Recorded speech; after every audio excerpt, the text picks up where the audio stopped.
It gives us an opportunity at the ground level to kind of bring people into the field that might not have considered a career in the battery industry. Women want to know that the work that they're doing has meaning, that it impacts people.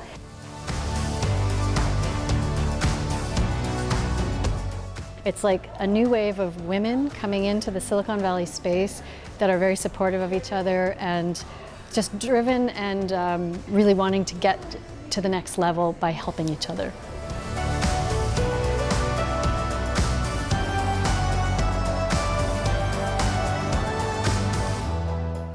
I think the very unique feature of having so many women in the same spot working on batteries is that you get a completely different perspective. When you change dramatically the perspective, then that's when you can achieve big things and new things.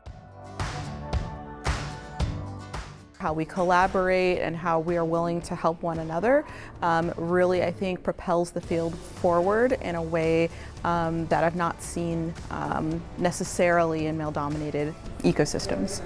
I am inspired by the partners that I get to collaborate with, which has really allowed us to be innovative and thoughtful about how we're solving problems and promote a more sustainable future for everyone.